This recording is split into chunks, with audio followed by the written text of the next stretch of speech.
You're listening to the Trailblazers Podcast, episode 40 with Candace S. Cook.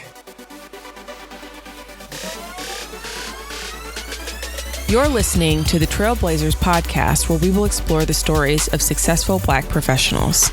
Join us as we highlight the knowledge, resources, and tools of these accomplished trailblazers to help provide the know-how, confidence, and motivation you need to blaze your trail. And now, here's your host, Stephen Hart. Welcome to Trailblazers.fm. I'm your host, Stephen Hart, and today I'm thrilled to be talking with Candace S. Cook. Candace is the managing partner at the Cook Law Group and the founder of the media company Namaskar Media. She's an attorney, published writer, filmmaker, noted philanthropist, and business strategist in the technology, entertainment, and corporate sectors. Feel free to check out her full bio at tbpod.com/episode 40. I'll also be sure to post links and her links to her website and social handles there on the show notes page as well. Let's get set to dive in. Before we do though, I want to encourage you, go ahead and connect with me right now on Twitter, Instagram, and or Facebook. Our handle is at TBPod. As you listen to this episode, feel free to hit me up and share your favorite takeaways from this episode. Also, feel free to share it with your friends and family. That said, let's jump into this week's episode number 40 with our guest, Candace S. Cook. Enjoy.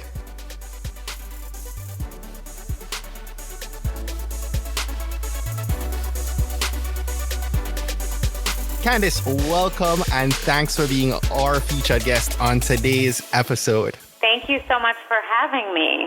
So, for those listening, I was actually introduced to Candace by one of my favorite guests on the podcast, Lorene Pendleton, who's an amazing businesswoman. And she graced us back, I believe, on episode 22 with a ton of knowledge and resources. And Lorene said, Stephen, you have to have Candace on. And so there is no question in my mind that I absolutely had to have Candace on. So I appreciate you setting aside the time to talk and share some valuable nuggets of wisdom with our community. Well, I appreciate the opportunity to do so. I found your guest to be incredibly inspiring and full of valuable information, and I believe Lorene is no exception. She's remarkable, so I feel really humbled to be included, and I'm really just thrilled for the opportunity to talk and listen and share with you this evening.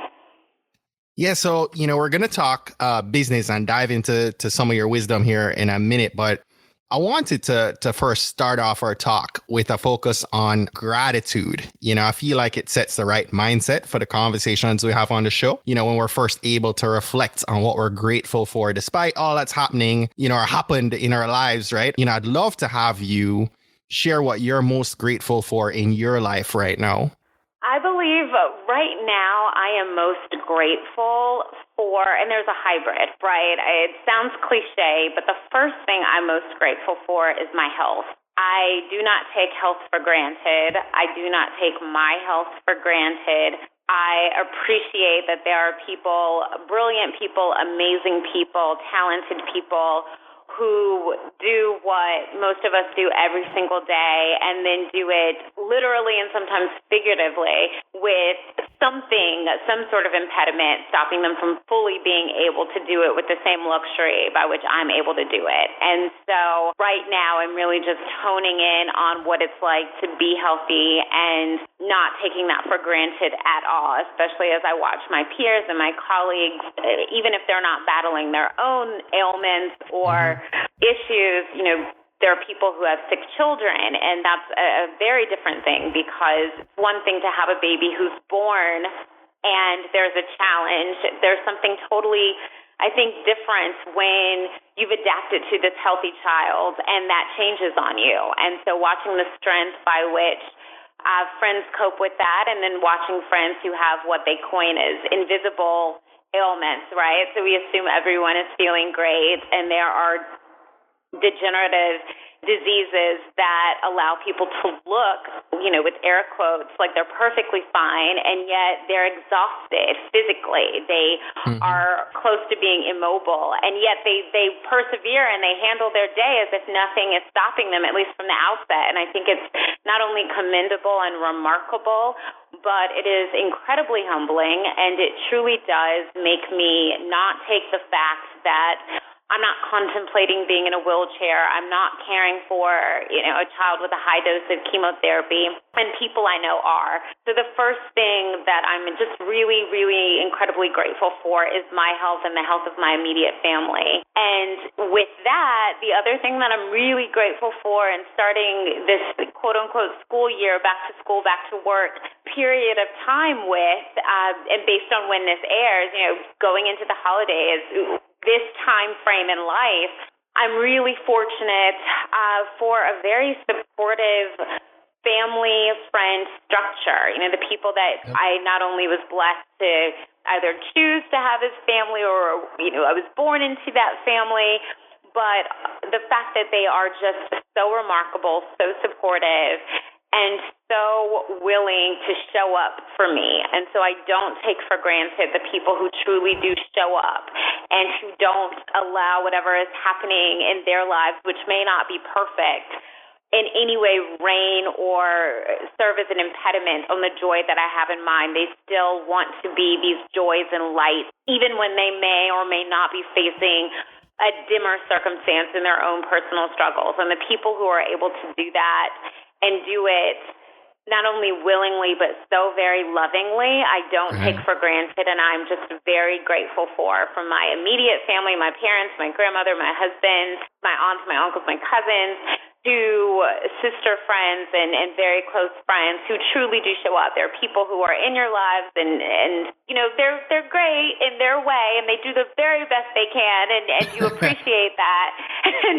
But you also know, as we move and matriculate through adulthood, what that is and who they are and how they value you or don't value you. And so that level of discernment of being able to say, I love you as you are, but I commend and am overly appreciative and abundantly grateful for those people who I not only love as they are, but who love me so authentically and organically and without parameters.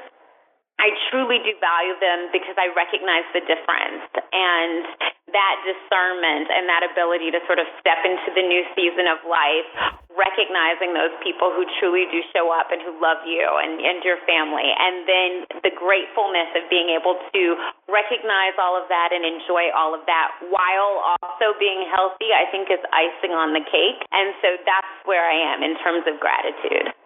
So powerful. I second both points you've made. Man, you are a busy lady. As I was reading up about your background and what you're doing, you're an attorney and you're a businesswoman and you own a law firm and a business development company, and now it sounds like a media company. I was almost thinking back to probably the point at where you got started and thinking, what was the problem that you experienced or maybe you discovered through doing some market research that fueled your vision to move in this direction and create these businesses?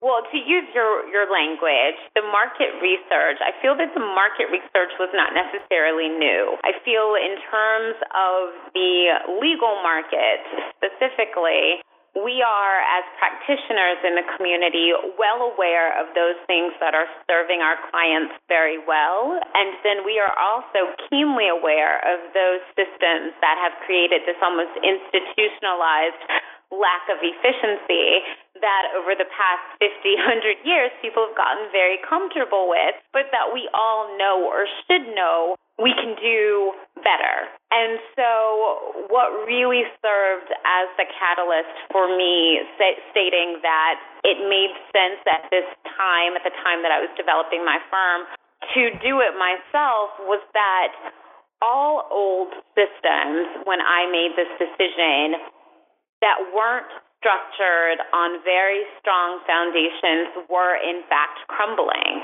We were watching it in terms of the finance industry. We were watching it in terms of, the housing market, the finance industry. And there was no quote-unquote safe passage. And so I think when you know that you are, in terms of a professional paradigm, potentially operating in a legal infrastructure, which is what old or traditional ways of doing things were, it was very similar or akin to the Titanic, right? This is all sinking. Now, we can decide that we want to stay on the boat while they play the violins, or we get off in the dinghies and we say we're going to make our best way. And there are people who are very comfortable staying on the boat with the violins, and I get that. With me, I don't think I necessarily jumped onto the dinghy. I think that people kept saying, I wasn't pushed, but I certainly was encouraged, right? If you want to do things the way you want to do it, my dad said that. Stop trying to do it at someone else's organization or within someone else's organization. They have the right to want to do things their way. Right. And I kept thinking, yeah, but you get all these great new job offers and opportunities, and I can take this idea that's in my head and just put it there. And his thing was, what is it that is holding you back from just doing it yourself? And I realized I don't want to use the term fear, because I don't think that at that time it was fear. I think at that time it was comfort. There are people who are supposed to create their industries, and there are people who thrive very well building and assisting and working for someone else, and both have their place and both are remarkable, and I don't begrudge one for the other. And at the time, I thought, this is a sweet deal. This is a sweet deal, what I'm already doing. Why change the boat? Right. But I went away. I did a program that was through Stanford's Graduate School of Business. They had an entrepreneurship program, and really what I think that did is it solidified my comfort in not just being a facilitator of business decisions, but also being an executor of those business decisions, and put in alignment what I was able to do intuitively very, very well for clients with just knowing academically that I had the acumen to do that as well. And so the market had always said we need to do something different. So the market research had been there. It's just that we were all turning a blind eye because you need a lot of things in place to start from scratch. And the beauty of finally deciding that, okay, I'm not going to try and do this from within someone else's entity, I'm going to create this my own, is that created the scratch. And so you don't have the things that make companies risk-averse when it comes to structural change, like overhead. It's very difficult to decide you want to scrap how you make money when you pay for Oak libraries, even though everyone's on the internet.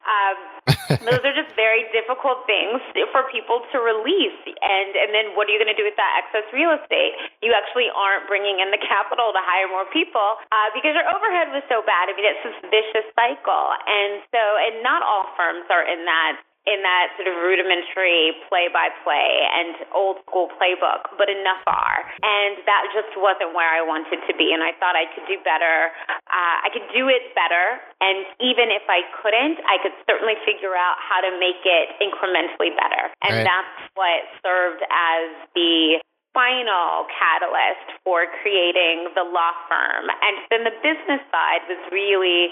And when I say business side, now it all falls under the Cook Law Group. But initially, I also wanted to have the flexibility of having partners at a different organization and with a stronger or a different sort of consulting business background. And under the ethics rules, those can't be the same companies. They really do need to be different companies, because if they're not also practitioners in terms of law, because you cannot have a non-attorney as a partner at a firm. So the goal originally was to have that flexibility, and then what happened was that, it really was a law firm and not sort of this separate sort of entity, and so that no longer became an issue, and the firm became sort of just the firm as opposed to these separate entities. But that was the thinking. It was to have the luxury of being able to invite in individuals to do really the business assessment and not the legal, and opening it up in a very different way. So that was the thought process at the very beginning, really just to be in alignment with what the rules as an attorney required, and to create that flexibility. And then what we learned is when you create a new paradigm of how law is done, you're able to serve your clients with that acumen and not need to have a different business. We're able to bring it all, under one structure and to serve them in a very different way. And so that's what happened. That sort of served as the birth of the law firm, changing the payment models, changing the service model, changing the interaction and the way we engaged clients, and deciding that overhead really was more about ego for us than it was about serving the service and really doing the service. And so that's not something that we really wanted to buy into. And by eliminating that, there was a strong probability that we'd be able to create models where we made money and clients made money, and clients also felt like they had partners in the game as opposed to poachers. And that's what we wanted to be. We wanted to change that narrative, and we wanted to change what people were telling us from a consumer position they hated about going to lawyers. And that's an awful thing to hear from people who are changing the economy and from business makers across the board. And so that was the catalyst. That's what started the entire process.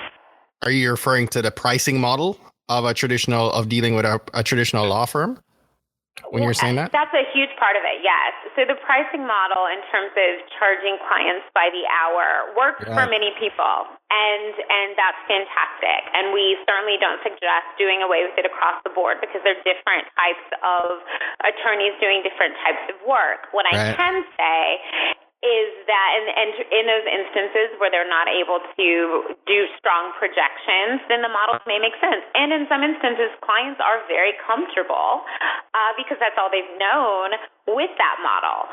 My position tends to be that it is very difficult to argue efficiency when you are paid for being inefficient.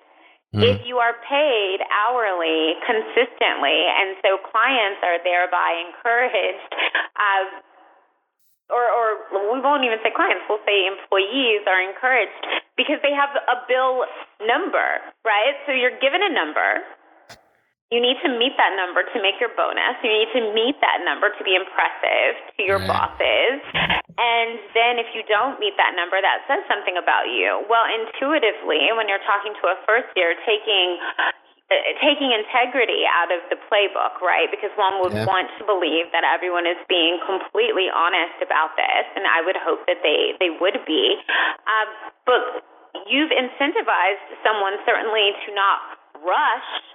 And you don't want people rushing through their work, but you do want them to be efficient, right? And so when I say rush, I don't mean in the craft of research or writing or investigating or doing due diligence or the actual act of doing the work.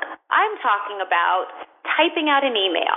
I'm talking about these things that get included that I did not think when clients were complaining about what they'd seen previously in bills from their previous attorneys. One, I didn't think it was fair, to be perfectly blunt, and I also know that I want to be treated in a certain way as a consumer. And what concerned me is if I needed something, if I need to hire a lawyer, where would I be comfortable? What would I feel comfortable? How would I want them exploring with me? And if I wouldn't feel comfortable with it, or I wouldn't want my parents subjected to it, why would I want to do that to people who are coming to me for business? Because I truly believe with every ounce of my being that when people come to you, even if it's just a conversation where they're doing their research and they're selecting a firm, I think that it is it's a compliment of the highest portion. It shows a level of trust or a purported level of trust or an openness to create a relationship of trust. And I want to honor that relationship. And I think that at least giving them an option, if they want to, and we have clients who do choose to pay hourly, and that's absolutely fine. And we hold ourselves to a very high standard in terms of integrity and what's included in that. But for those who say, no, we like the new paradigm, then we want to offer them that sort of relationship where they can essentially communicate the way they would openly in terms of business, communicate with a sense of trust, knowing that they have this is a new member of their team. This is not a third party who doesn't care. This is someone who's vested, and that means you shouldn't be afraid to go to the bathroom when we're having a conversation because you're afraid it's going to pad up your bill. No, be comfortable. Let's talk this out. Let's talk about beyond the obvious, because the nuggets, the strengths, the strategy, it's not in what's obvious. It's what you feel comfortable when you talk about the vision for your organization, when you talk about what you see, when you talk about what your concerns are. The playbook hasn't been written. When you're creating new strategy and creating enterprise and creating disruptive markets, if it were already that obvious, it'd be done already. Right. So what we want to do is explore that. And it's best to be able to do that without feeling like the person you're exploring with is at one point working with you and in the same vein working against you financially, particularly when you are just getting started. And that's what we aim to change. So Candice, I'm sure, challenging that status quo, if you will, brought some challenges. What are some of the big mistakes you made along the journey of setting that structure in place? Honestly, I think when you are serving the market responds in a very positive way. So I think the biggest challenge and mistake I made was not doing it earlier. I think that we wait so long to create a business that's burning within us, knowing that we should be changing where we are, and we look for every single outside source of reinforcement to validate that decision. We can't wait for the validation from the entire world. If we sit around waiting for validation, we'll never do certain things. It just so happened that my decision that the market needed to change was reinforced by watching, sadly, firms fall apart around me. Brilliant attorneys, hardworking people, great organizations, not survive. I mean, and not just in law, right? In finance, in fashion, in technology. I mean, we've seen the crumble, and you're watching on the news your fellow, here in the U.S., you're watching your neighbors essentially on the news talking about how their homes are upside down. Right. And so it just so happened that the timing was ripe for saying, well, I think I could do this differently and better, because no one has the hubris to say this is the best way anymore because all of the ways that were being done weren't working. Right now, would I feel as comfortable doing it? Well, hindsight's 2020. Now I know we've got a winning formula here, but the world is pretty okay. So for other people who would argue, and I know plenty of amazing firms that decide that they are not willing to do flat rates, so their clients are pushing for it, so they do hybrids now. But they would say our model isn't broken. We're not getting rid of our overhead. We want to keep things as they are, and if our clients, their take is if the people who come to them don't like the way they do it, they can go someplace else. That we don't take that stance, but they do, and who's going to argue with them at this point? And so hearing that, it can make you, as someone who's seeking to disrupt the market in your way, say, well, maybe they have a point. And so I think the mistake is listening to very well-meaning, well-intentioned, brilliant colleagues who don't see things necessarily from your vantage point and waiting to change their mind before you do something that's different. The goal isn't to change their mind. Look, what's best for everyone is to have a vast array of people doing things in a way that's fair, honest, soaked and entrenched in integrity and proper acumen and skill set, and then letting the market decide. That's the beauty of it. And I think when you prove your model, then that speaks for itself. But I do think a mistake is waiting for every firm out there to change their way and to get on board and to say, you're the golden child. Well, no, we don't need to wait for that in any market, not just in law or in traditional business. Quite frankly, the stories that are the most stunning are the people who notice that there's something wrong and work against the grain to change it. And then by the time everyone else catches on, the momentum has shifted, right? And so the goal is to be, there's always the saying, look, you want to be first, but you don't want to be too first, because then the market won't be ready for you, and you're the brilliant person that was too ahead of their time. So timing is critical, but I think the mistake is waiting for the perfect time, because there is not necessarily a perfect time, but there is a best or better time. And so I think I was incredibly comfortable, and because, life is good and life is great, and who wants to go and create something new, and then you get into it and you start thinking, why did I take so long to implement a model that I thought was good? And not just from a legal perspective, because we do a lot more than just traditional work, so I never put myself in just that box, or the people that we work with, but from a business and from a business strategist, entrepreneurial perspective, the idea is to truly, and I've said this before, but I mean it now even more so, get by on your own applause and keep going, and not sit and wait for every benchmark to get some sort of accolade. Because the truth of the matter is, when you're running the race, you really should be running so far that none of that, all of it is just background noise.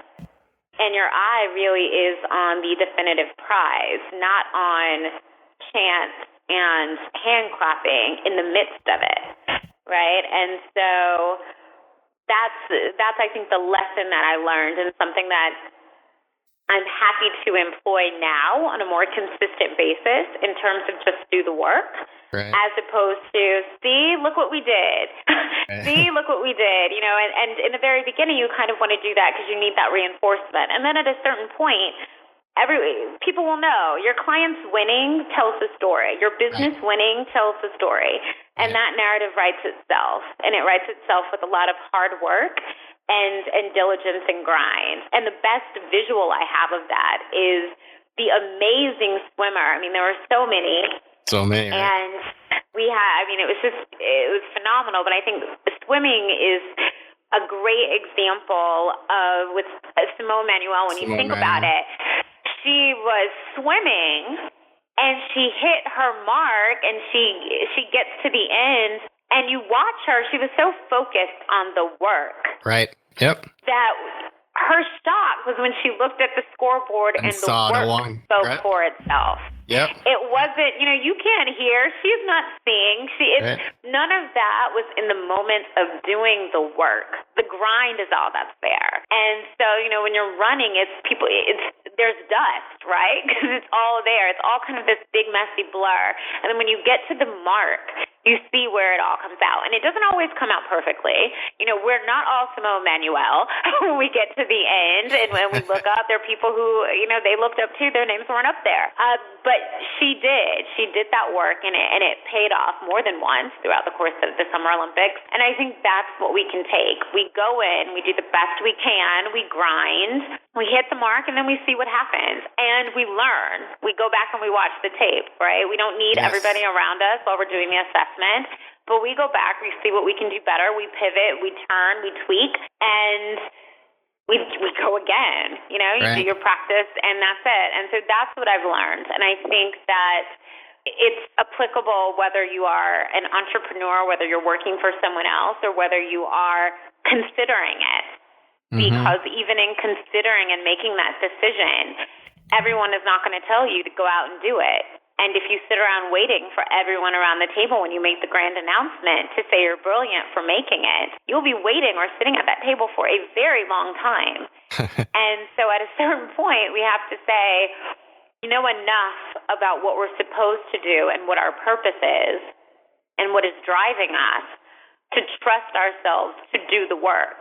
And then once we make that decision, then it's on us. The onus truly is on us to then do the actual work.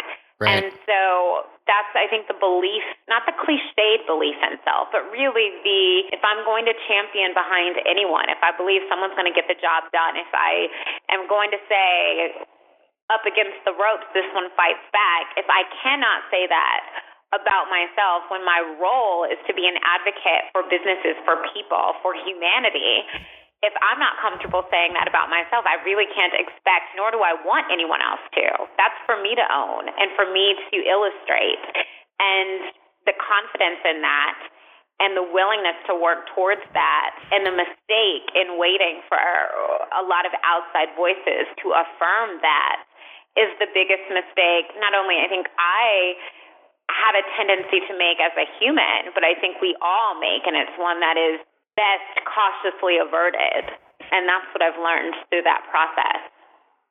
I'm thinking about what you've said just now, and I'm imagining that you've probably had to build a really great team around you, right? How do you actually find people to bring into your organization that truly care about the organization and actually see the business model from your vantage point? I have to say that human resources and human capital and the acquisition of great people is one of, if not the hardest things about building a business. And so your question is timely and well received, because if I were to say there is any challenge out there, it is most affirmatively bringing in the appropriate people. Yes. I wish if I had a secret sauce to how to get it right, I would be selling that first. That would be the first vertical of the business. I do not have a secret sauce. I'm very much so, I think maybe almost to a fault, still dependent on what some may coin as the old school way of finding great talent, while I take notes from, great Forbes articles or Business Insider, whatever the case may be, amazing podcasts like yours. I take notes from the experts as to what I should do to tweak that. When great organizations are strong in terms of getting their human capital, the Salesforces of the world, the Googles of the world, you listen and you take heed and you say, okay, well, these are the things that they're doing to get innovative people. I am surrounded by individuals who are passionate about doing great work, right? And caring about the clients winning. They take these issues on as their own, and it's very personal to them that the people that we serve get the absolute best results. That's a common thread, and I think it's almost uncommon to find people, but that's part of the culture. I think it's critically important that there's a value there, and the value is everyone should want to be where they are, and everyone should feel valued where they are, and everyone should feel that their voice is valued by the people around the table. So I think that's a critical component. In terms of bringing in the right people to answer that calling, so far, if I'm being 100% honest, it's probably, I hate to say luck, but I really don't have a formulaic way, which is why every single time, we think there's time for growth. Oh my gosh, we're bringing in new people. I don't break out into a cold sweat, but it's probably only because my office is so cold. There isn't a secret sauce yet. I definitely believe that gray matter counts, right?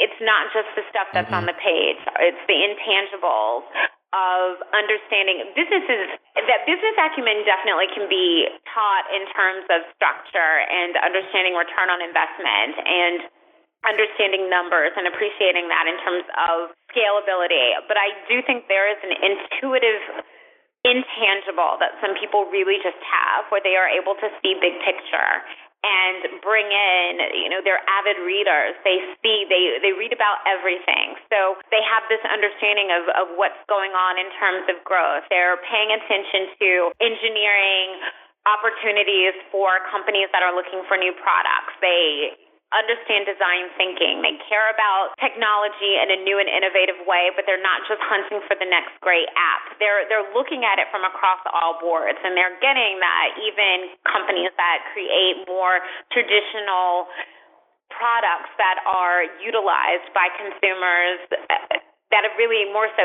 shifted as opposed to disrupting the market, i.e. a toothbrush, even those companies that create the toothbrush may very well be becoming technology companies based on their needs, and they're looking at it from across all of those lenses. Mm-hmm. And the person and the people that do that are few and far between. And those are the people that we tend to, other than the hardcore dot I's, T's crossed people, and those are incredibly valuable, and those are kind of a given, right? Because at the end of the day, we need you to understand a great lens in terms of business strategy and advisory services, but we also need you to be able to make a tight, beautiful, well thought out, properly analyzed contract so that when things are looked at, hindsight's 20/20, but that's what litigation is, right? Everything's in hindsight. Discovery is about what you did in the past, not necessarily what, you were about to do, unless there's an injunction involved. So those types of things, being able to be strong in terms of your skill set, that's a mandate, right? That's not, there's no flexibility there. But that added value of what can you do beyond being top of your game as a practitioner? Where's your viewpoint? What do you want to do? Where's your passion? If we put you in front of someone who is, in the textile industry and they are coming up with, these amazing new textiles that you wouldn't even think, we think clothes are fine, and then people go and they change what our expectations are. Can you sit and listen to them doing those types of presentations without your eyes crossing? Are you always eager to learn more? Are you constantly challenging yourself as the world and global landscape starts to shift? Do you ask questions? Do you listen for answers? Do you devise new answers and add value to groupthink without subscribing to groupthink? Those are all things that are incredibly valuable, and it's what I hunt for. And I don't just hunt for it in traditional places. I hunt for it when I'm reading about individuals who are doing amazing things. And if I think that they could do amazing things with us, then I sort of do a mental note. And that's great. If we come across each other and we talk, then that's fantastic. I'm not in the business of coaching, so I let people, come to us in terms of expressing interest. But I certainly do know that there are people who call and state that they would love to join, and my eye had already been on them. So when they come, and I already I had either heard of them or there's some intrinsic value, and that's another thing. I know who you are. So that means, and not from a popularity standpoint, from they're smart as a whip or incredibly hardworking, and the work they do shows it, right? Because it's one thing. There are people who work very hard but not very smart. So it's all of those sort of magic nuggets for these unicorn of people that, you hunt them down, and then when you find them, you treat them well, and you let them know that you're not trying to hide the ball, that they're these unicorns of people, that they are valuable, that they are respected, that they do serve a place, and you respond and respect and, quite frankly, take care of the people who take care of you, and show gratitude, back to your point, to the people who work hard for you. And then you also remember, while work ethic is incredibly important, I think it's critically important, what people who come to you are paying you for, and it's also how enterprises are able to grow and learn. And so there is there's no replacing strong work ethic. But I also believe that as we grow older and we create these organizations that we know better in terms of priorities. We know what truly matters. We know what we want to instill. We know what we want to illustrate. And creating a culture that does not say, do as I say, not as I do, but that truly says, your parents aren't going to be here forever if you have parents that you're close to. Or at the end of the day, this time should not be time that's kept you away from the things that matter most. We want to be a part of the big picture, but we recognize we are not the big picture. We want our clients to feel like they are the big picture, but they're the big picture for the firm. Right. So if one person has to go someplace else, then we should create and have indoctrinate people in a culture where they have the freedom to manage their priorities and to be adults and know that having a strong culture and strong client service and your priorities in check are That's it. Yeah. And they are not diametrically opposed. And that, as I'm listening to you, I'm hearing you as the leader of this organization. I can tell just listening to you that you place a very high value on that customer experience, both internally and externally. And I'm sure that that's taking shape within your culture, within the organization. At least I would envision that would happen because I would certainly hope so, right? And again, it goes back to, I know what I like to experience. So there's, we learn every day, right? There are things where I definitely say to myself, you know what, I'd like to do this better. But I know what I like to experience. I can be a difficult customer to please. Right. Well, then I need to make sure that within my own organization, I would be pleasing me. Right. And if I place those demands on the airlines when something's happening with my luggage or something's happening with my flight or something's happening with a reservation or any sort of institution where I am having a customer service relationship, business and, not just the law, but entrepreneurship, creating a business is in some facet serving someone else. Mm-hmm. And if I can't create an environment where I'm doing service at the level where I would receive it, I'm doing a disservice to everyone. And instead of doing the work, I may need to sit and focus on that. And so it's critically important to me that we are professionals, that at a minimum, I'll speak for myself, because I do think that I set the tone for what happens. And so showing that, right, and illustrating that good work and caring about the work and work product is tantamount. Like, that's the most important thing. Coming to the table, clients aren't coming to you when they come for business strategy or figuring out how to scale a business or merging legal and business ideas. If they'd already figured it out, they really don't need you there. And so making sure we're well read and well versed on what's happening, and not just in the U.S. We're serving global clients. So we need to understand what's happening on a global scale. Right. So generally speaking, I'd love to kind of give some advice to those listening. And I know a disclaimer could pop up here, but are there potholes that, new entrepreneurs who are listening, right, should be looking for that probably oblivious to when we're actually getting things set up? Like what are obvious things that you sometimes run into as it relates to media?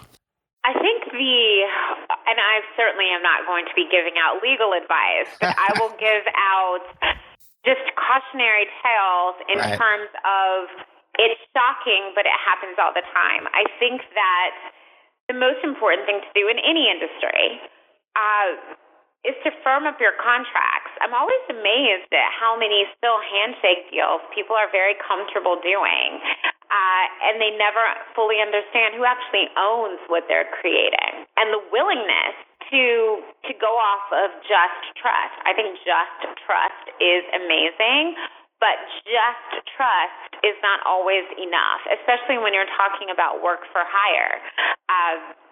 Interns, there've been some very strong legal cases that have happened. Now we're in 2016. A lot of this happened in 2015, where courts have ruled on this very popular use of interns in offices, and individuals are not always as cognizant of what all of that entails. And the failure to sort of look at that and state how they're using interns, if what they're doing not only is pragmatic, but based on new case law, moving forward, is it in line with employment rules? Right. And the willingness to actually check that and follow those rules and follow those laws. And so those are the real obvious things, right? I think that there is a goal to sort of, I don't want to use the phrase fake it, but to make do. And look, that's what entrepreneurship can be. It's creating what you can as fast as you can and figuring it out as you go. And I will never be the person to knock that. I think that people who create roadblocks unnecessarily for individuals to be enterprising, legally enterprising and creating new entities, and not creating frameworks by which people can create small businesses so that they can employ and hire other people and change their communities. I think that does a disservice to everyone. But within that, there is the realization that there are certain things that need to be followed. Having contracts makes sense. It protects everyone. Following the rules with regards to interns when people are dealing with mobile apps and engineering and work for hire. I think that's incredibly important. And then also understanding the why of why they're going into things. I think there are a lot of people who are going into not a lot, but I'll say there's always a concern that people are following a trend instead of wanting to follow a purpose-driven project, a purpose-driven business, a business that is really there to serve a need, whether we all recognize that that need existed or not. And that's where the wins are. The wins are going in and saying, not just what question are we answering that people didn't even know they were asking, which is a huge portion, but what question are we answering that people didn't know they were asking that can be monetized? There is a myth that everyone is going to be able to create these businesses and have them not make money. They don't figure out monetization, and then they wonder how highly valued companies are able to survive, do well, survive litigation, have great hires, become these beacons of light, and yet, by all accounts, they're not making a profit. Well, the difference between most small businesses and those businesses that fall under that umbrella are that they were infused with cash and capital from investors at the beginning. In most cases, most individuals, and again, I want to be cautious of using such sweeping language, those who have that cash have the leeway to scale at a different rate. They can have large, I would never advise it, but historically they may have large lawsuits because, again, they're figuring it out as they go. And if you have capital to finance, those lawsuits are able to keep going. If the average entrepreneur decided to take that path, one lawsuit will shut you down. Right. Never mind 20, 30, 40, 50. And so this idea that we don't have to be cognizant of the statutes where we are, this idea that we're going to create something because it sounds sexy is just not enough. It can be a great idea, but is it a great idea that makes money? Is it a great idea that answers a question that we don't, as a community, even recognize we need to have answered, but then once someone tells us this is available, we realize it's what we all needed all along. And, it doesn't always have to be an app, a mobile platform. At the end of the day, there's someone making it's $1 billion industry, and they put a lid on our coffee cup with a hole so that we could drink, a small hole, almost like a sippy cup, for our disposable coffee cups every single day. Now, no one was walking around thinking that was sexy, but it was definitely necessary. It was definitely needed. There's a value in that. There's a value in the person who sort of looks at an aging population and says, how do I, serve the geriatric community in terms of things that they need, particularly if you're looking and you're figuring out how those things are financed and not saying, well, we know they're on fixed incomes. There's not this great margin that we'll get because what are they spending? It's about looking at consumer bases and really serving them where they are. What do people need? How are we creating it? How are we creating it with an eye for the future? When you're looking at climate, when you're looking at globalization, when you're looking at what may be coming through the pipeline in terms of import-export business, food, sustainability, all of those things play a huge role and are critical when we're talking about developing businesses. And so what individuals need to do is say, okay, well, I want to have a digital platform, but a digital platform or a mobile app serving what? What is it doing? Why is it doing it? Is it going to survive it's foreseeable we will have another, at least say, investment bubble on the horizon. And it's not a horrific thing. People try and freak out. And it could be. Look, let me not say it's horrific and it hasn't happened yet. I think anytime you create a system where people may lose their jobs and the market corrects itself, that's never a positive for the people who are experiencing it. So I certainly don't want to be cavalier in terms of that language. What I will say is that the market does have to correct itself for my business, for all businesses, and we all learn from those pivots. And we do it hoping not only that we won't be those casualties, right, because it's very much so a there before the grace of God go I scenario, but we also don't want senseless casualties in the wake who are harmed because people made bad business decisions or too much overhead or laziness or being cavalier. So we want to preclude damage where it can happen, also recognizing that the infusion of capital has started to change. People are asking for down rounds.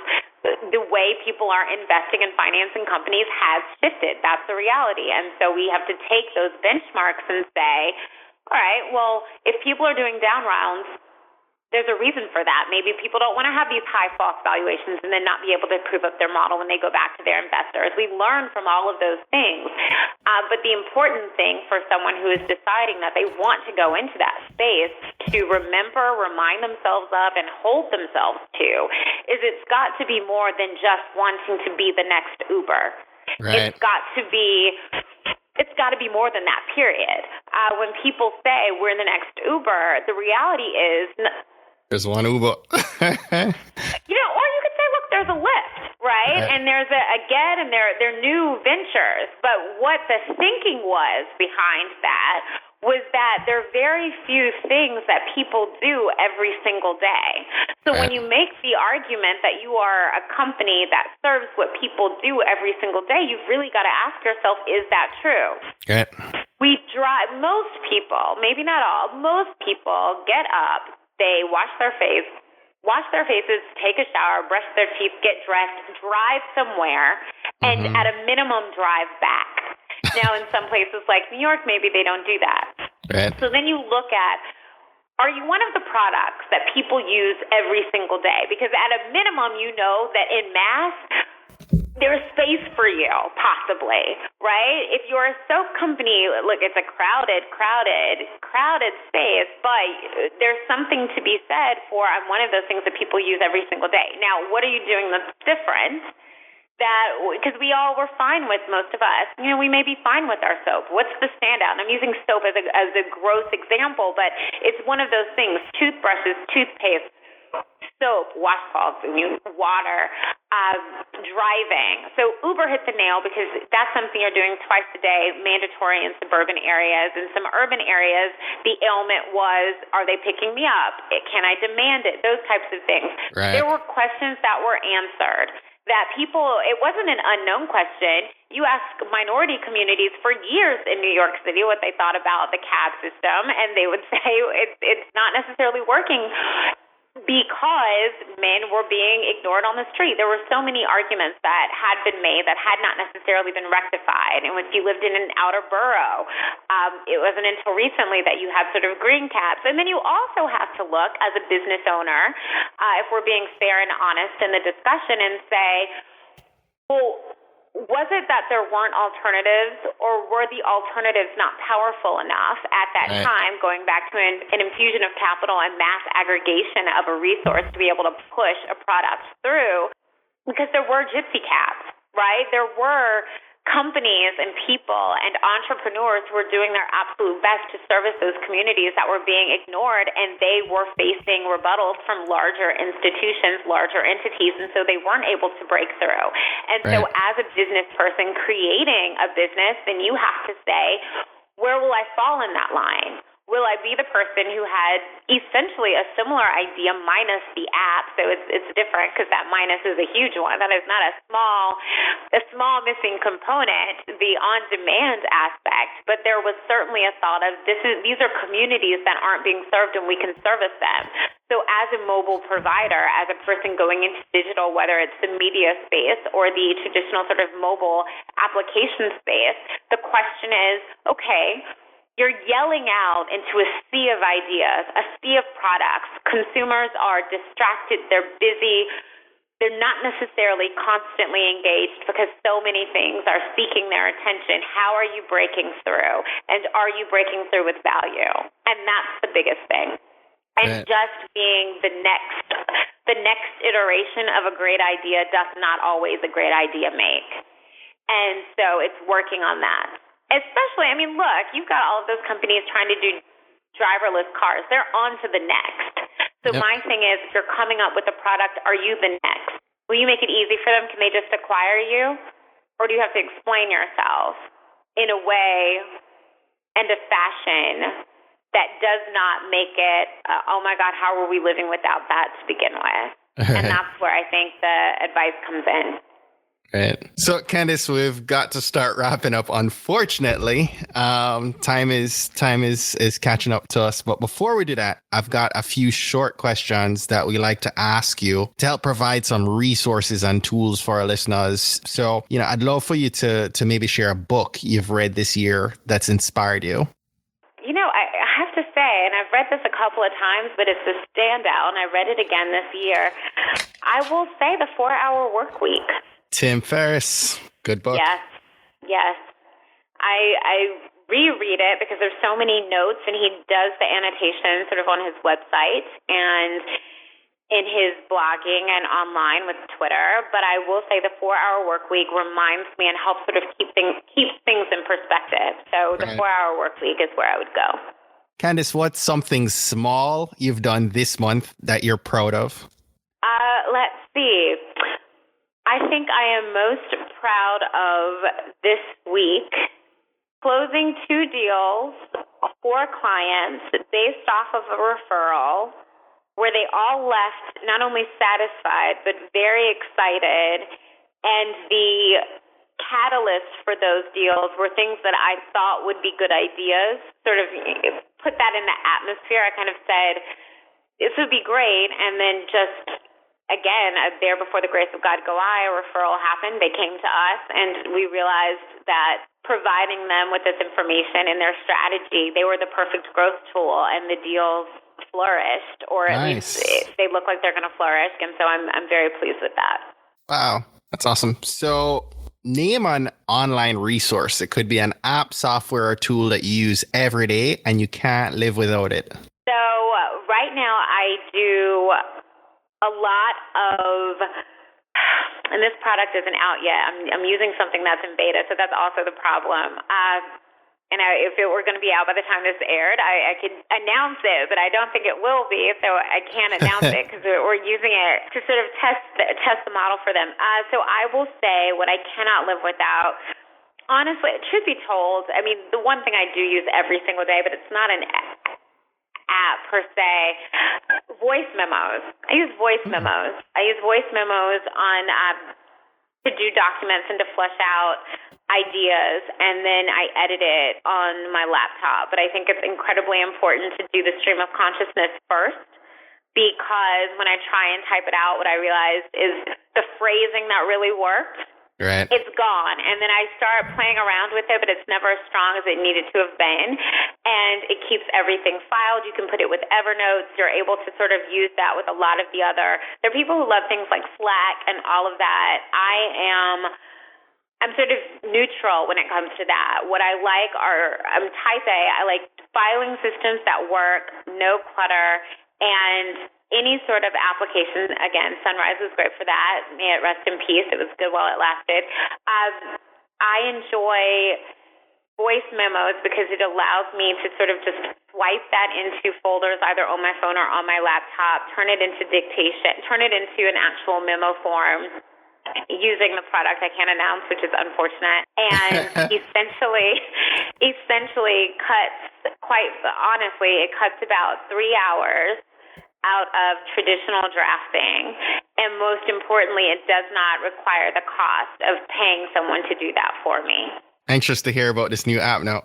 I kid you not, if I had permission to tell you, I would put them on major blast, because I was never doing this before until they until they suggested that I use this just to see how it works for businesses. And now I'm using it, and I think it's great. It's awesome. So Candace, I'm so appreciative of the knowledge you've poured out in this interview. Here, my last question for you, and hoping that you'll put the cherry on top of this great interview. So, I'd love to invite you to share one action that our future entrepreneurs and business professionals listening right now should commit to this week, this month, this year to help them blaze their trail to becoming a successful business owner. I think the most important thing that any future business owner, current business owner, business person can do is recognize that business is a game played in inches, commit to doing one thing, one small thing. And I say small because if you say on Monday I'm going to write a book, that's not happening. You're not writing an entire book, maybe a 20-page ebook, but you're not writing a book, getting a publishing deal, etc., all in one day. But if you say I'm committing to taking a chunk, a piece of what I need to do to bring this business forward and focus on one aspect. If it's drafting something, if it's doing research, whatever it is, do that one chunk and commit to that and consider that your win, and then write it down and check it off at the end of the day. And it's not I'm allowing it to seep over to the next day. No, this is I hate to say it, but we don't sleep until it's finished kind of thing. Make it a small enough chunk. And commit to a time period. I'm going to do that for 3 weeks. I'm going to do that for 3 months. You can scale it out. And what ends up happening is the small steps towards your great big vision give you the courage when things aren't going well to see that they're moving forward. And so it's not that you are stagnant, it's that you're moving slowly. And for the people who like scaling fast, then I would say you not only do your chunk, but work on the leadership of delegating a chunk to someone else so that you're able to do that together and scale that much bigger. But it's not so much you do double because you want to move all that that much faster. You exhaust yourself, and this is really a marathon, not a sprint. But I think taking that chunk, doing that chunk, sticking to it, applauding yourself when you actually do it, noting that not doing it is not an option. And if you find that for whatever reason you're not doing it and you're skipping it, there's a reason for that, and then that's when the reassessment has to come in. Because the first work ethic of building the business is your own. And so I think that's the biggest thing. I think that's the baby steps moving forward, and then you're walking, and then you're dancing. And sometimes, again, you do step backwards. But the thing is, those small inches and incremental growth developments allow you to say, even with a misstep, I'm still stepping. And that's what this is all about. So before we let you go, I want to say thank you so much for coming on the podcast. I appreciate you being so kind to share your story and insight and knowledge and wisdom. And before we let you go, I want you to tell us how we can stay connected with you. We can go ahead and finish up for today. Well, thank you. I appreciate your time in sharing your broad, amazing audience and this opportunity. So I really do appreciate it. Thank you so much. I am definitely on LinkedIn under Candice, CandiceS. Cook, COOK. And so you can find me there. I'm on Twitter at Candice, CandiceSC1. I'm on Instagram at Candice, SC1of1.